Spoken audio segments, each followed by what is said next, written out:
O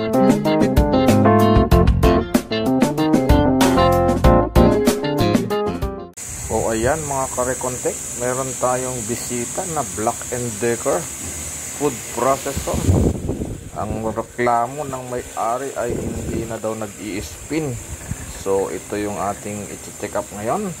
Kung gusto nyong malaman ang dahilan ay panoorin nyo po ang kabuuan ng video na to para maibahagi ko sa inyo kung paano nga ba ito nagawa. At palibhasa nga ay wala ako ditong gamit na to. Ay halos hindi ko alam kung ano yung mga magpapanapanag po na mga kasukasuan ng food processor na ito. What? Oh, tignan nyo, mali pa nga. Dapat mayroon yan sa loob ng pitsil. Uh-oh. Paano yan gigiling kung wala namang pitsil? O ayun. Kaya nga sabi ko sa inyo mga karekontek ay ako rin ay hindi ko alam buuin. Pero aaralin natin yan. Anyway, hindi naman yan ang kaso natin. Ang kaso ng food processor na ito ay hindi naandar. So ayun, ganun lang pala yun. Yung blade nasa loob ng pitsil at yung isang yun ipinasok ko ay nakapatong naman doon sa ibabaw ng mismong head ng yun. Dyan, dapat nakakonect. Yung itinuturo kong yan. Yung pitsil, tapos mayroong nakakonect na kulay puti, nakakapit doon sa pinaka gear drive.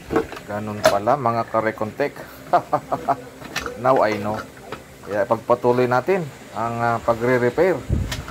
Oops, ganyan dapat oh. Yan, nakalock, nag-lock na siya. So ready na natin na isaksak. Lagay natin ang takip. Yung takip mga karekontek mayroon ding switch yun na tinatamaan. Ang tawag dun ay micro switch. Atin dyan na check upin yung isang bagay na yun. Minsan ay yun ang nagdadahilan kung bakit hindi siya naandar. Okay.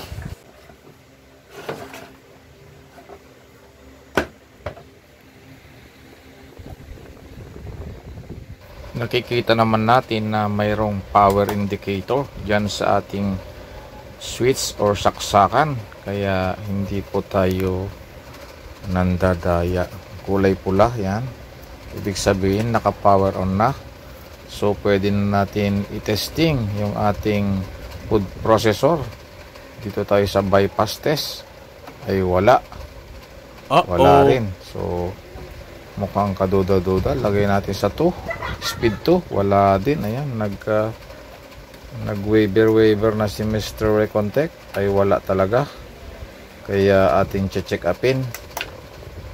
Although mayroon namang power yung ating saksakan. Kaya check upin natin yung mga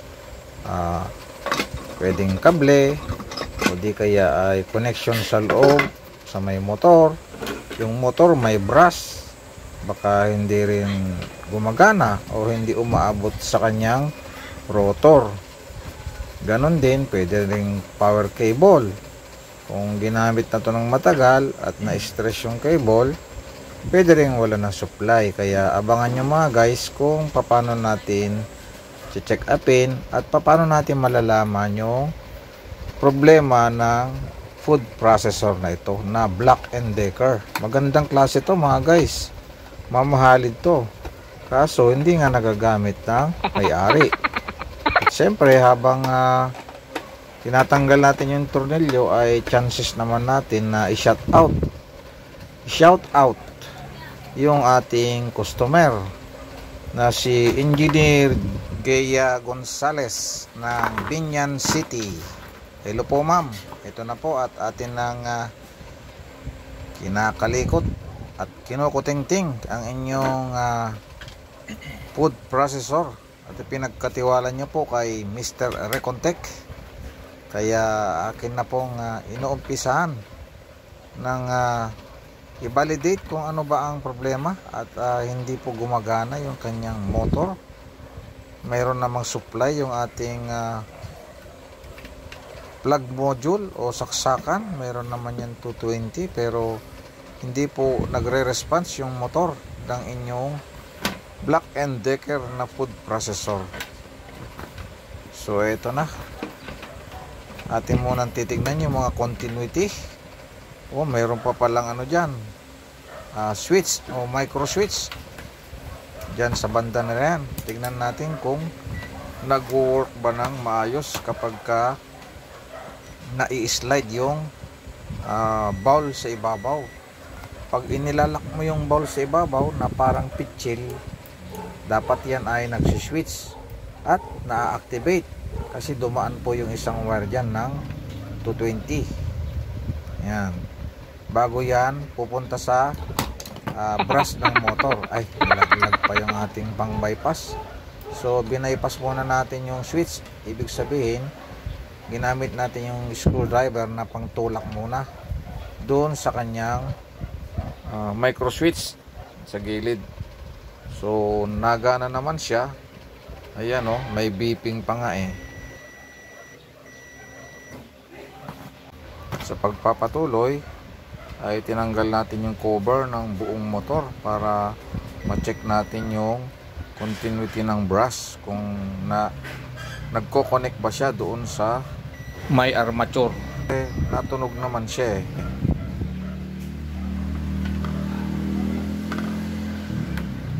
Sa kabilang linya yon, yung isang wire pa ng 220, meron din kaya papunta doon sa brush ng kabila? Ay so far mayroon din naman. So wala na tayo dapat pagdudahan dyan na continuity ng wire. Umabot naman siya dito sa may armature. So mag-skip na tayo dyan. Pumunta na tayo sa ibang parts. Meron din thermal fuse yun eh, alam ko. Hanapin natin kung nasaan para matignan natin yung continuity rin ng thermal fuse, or either yung overheat protector. Mayroon din po yan. Pag sa ganitong mga motor ay nilalagyan po ng overheat protector. Yung pag mainit na ay kusang nag-o-open yung parang fuse din siya eh. Ganun. Meron din yan. Hahanapin ko lang.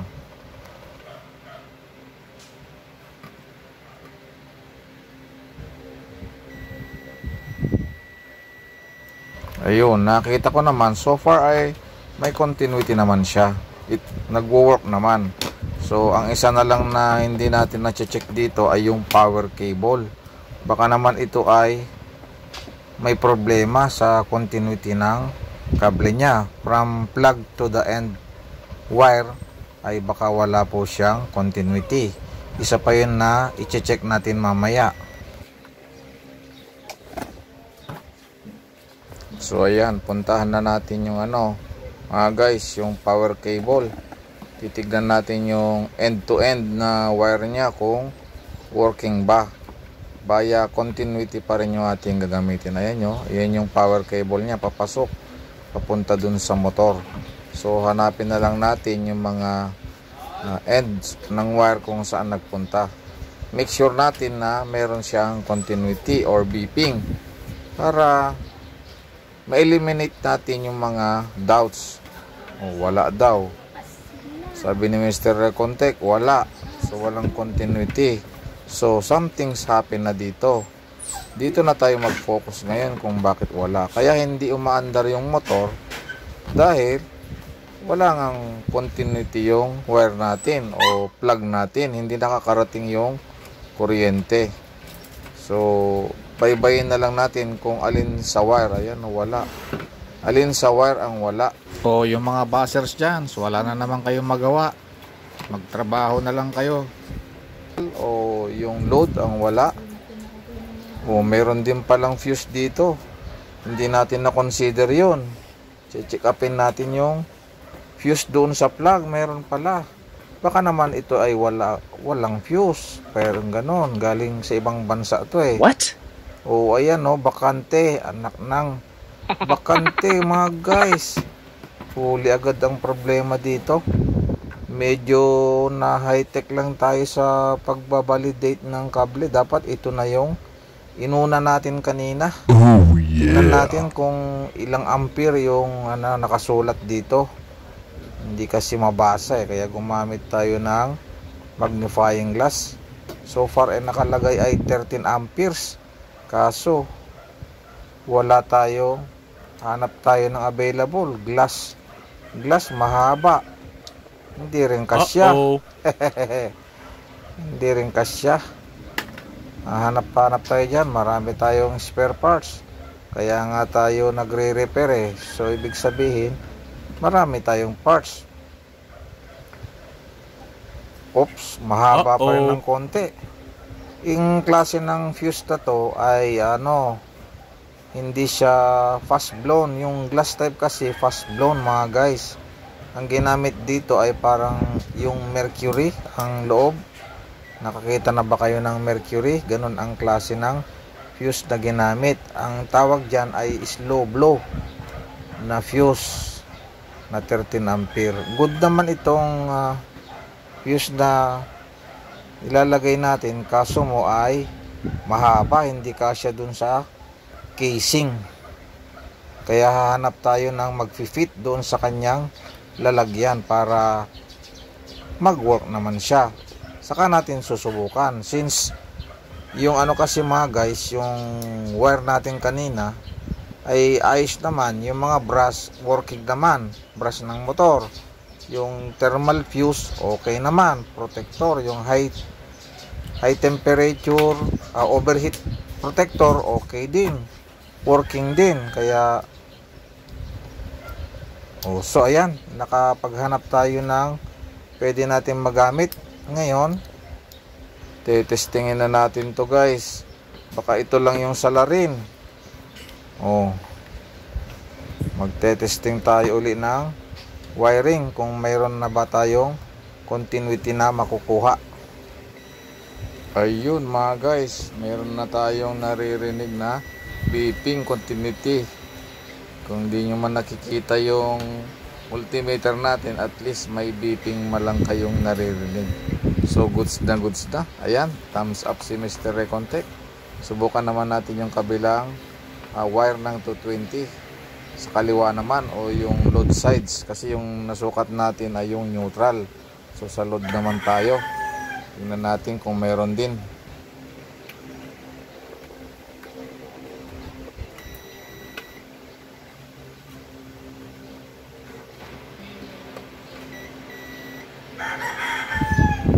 So far ay positive, meron tayong nakukuhang continuity. Goods na yung ating plug mga guys. Ready na tayo sa pagtetesting. Nasaan na kayo?